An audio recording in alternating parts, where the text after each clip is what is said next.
줄기세포는 우리 얼굴 피부나 내지는 가슴 이런 수술에 같이 사용하는 용도로 많이 쓰고 있고요. 특별히 이제 얼굴 피부 재생도 되고 윤곽 잡을 때도 효과를 보고 있고 시간을 조금 더 오래 길게 효과 낼 수 있다는 장점이 있습니다.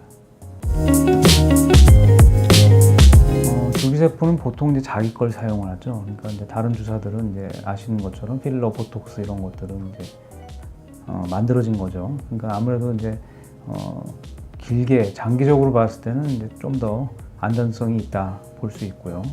물론 이제 필러나 보톡스 같은 경우에는 간편하게 내 걸 건드리지 않으면서 할 수 있다는 장점은 또 있을 수 있다 보겠습니다. 일단은 환자 몸에서 채취를 할 수 있을 정도의 여건이 되는지, 건강상으로 문제가 없는지 먼저 검사를 해야 될 것 같고, 이후에 이제 우리 얼굴이나 내지는 다른 신체 부위에 적용을 할 때 그 부위의 상황이 줄기세포를 써도 되는 상황인지 이제 그런 것도 보면서 해야 될 것 같습니다. 현미경 눈성형 그러면은 뭐 이제 좀 생소할 수도 있어요, 일반인들한테는. 근데 이제 의사들한테는 굉장히 익숙해져 있죠. 왜냐하면 우리가 현미경은 쉽게 얘기해서 굉장히 더 크게 본다는 거예요. 시야가 넓으니까 좀 더 자세하고 정확하게 수술을 할 수 있다. 그게 환자의 결과하고도 직결이 됩니다.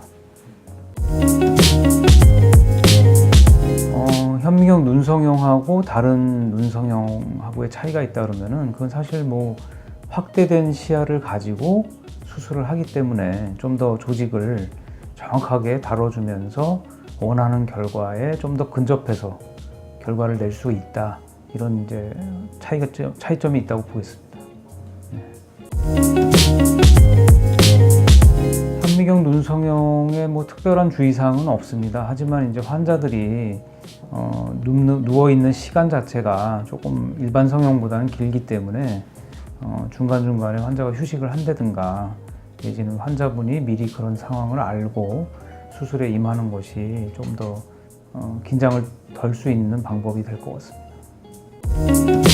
우리가 두피 치료를 많이들 모발 이식 수술을 통해서 하고 있는데, 사실 저도 한 20년 가까이 수술을 하고 있는 입장에서는 수술이 정답이라고 할 수도 있지만, 우리가 술, 담배 많이 하거나 스트레스 받거나 하는 상황이 변하지 않으면 환자가 언제든 대머리가 다시 될 수 있어요. 그러니까 제 경험적으로는 15년 된 환자도 머리가 다시 빠지기 시작하더라는 거죠. 이식을 했음에도 불구하고.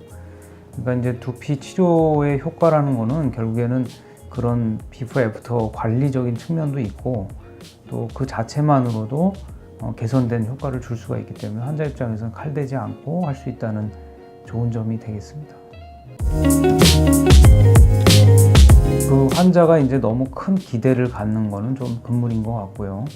그리고 주기적으로 환자가 계속 병원 방문 치료를 하는 것이 중요하기 때문에 중간에 시간이 없어서 이렇게 못 오거나 하는 경우는 자가 치료라도 할 수 있게 집에서 그렇게 방법을 좀 알려드리는 게 좋을 것 같습니다.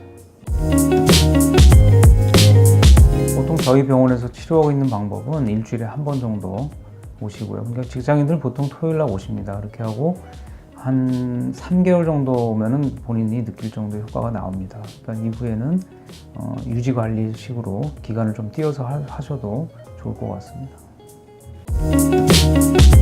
바디타이트는 기계가 2009년도에 저희 병원에 들어왔고요. 아시아에서는 먼저 시작을 하다 보니까 많은 연구를 해왔습니다. 근데 보통 처음에 우리가 바디타이트를 얼굴이나 몸매 성형 쪽으로 수술적인 방법을 많이 했었고, 최근에는 비수술적인 방법 쪽으로 많이 디바이스가 디벨롭 돼가지고 주로 우리 요즘에 하고 있는 것은 얼굴 이중턱이나 처짐을 간단히 이렇게 마사지 방식으로 문질러서 리프트업 시키는 방법도 나와 있고요.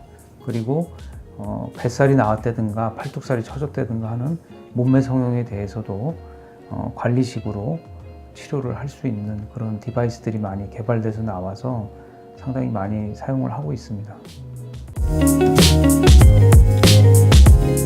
장점이라 그러면 아까 말씀드린 것처럼 칼을 대지 않고 수술을 하거나 내지는 비수술적인 방법을 같이 사용할 수 있는 여러 가지 그런 스펙트럼이 가능하다는 거죠.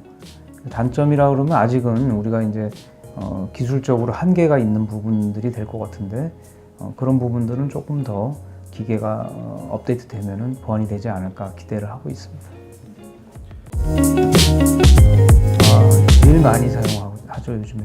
보톡스 필러라 그러면 우리 보통 주름, 그리고 또 필러 그러면 이제 일단 우리가 주름이나 또 이렇게 꺼진 부분들을 이렇게 윤곽을 잡아준다든가 하는 그런 용도로 많이 쓰고 있고요. 보톡스 그러면은 뭐 대명사가 돼버렸죠. 그래서 나이 드신 분들 특히 잔주름이나 웃을 때 그런 처진 주름들에다가 사용하고 있습니다.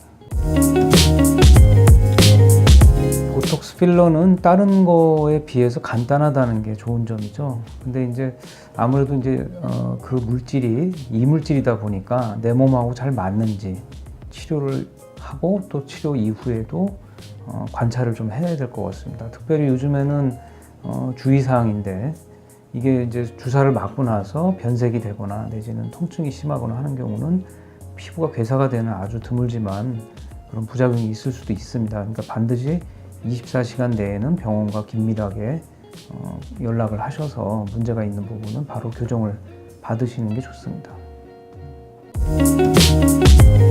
네, 이제 최근에 우리가 얼굴이든 몸매든 또 흉터든 주름이든 뭐 이런 스펙트럼 되게 다양하죠. 근데 내 거를 사용한다는 게 되게 중요한 것 같은데, 특별히 이제 섬유화세포라는 건 뭐냐 하면은 내 피부 내에 있는 그 섬유화세포만 특별히 2달 동안 배양을 해서 한 3천만 셀, 4천만 셀 정도 만들어서 그걸로 필요한 주름이나 흉터에다가 주사를 놓게 되는 겁니다. 그래서 이 방법은 굉장히 셀렉티브한 방법이기 때문에 환자들이 얻는 효과가 상당히 좋습니다.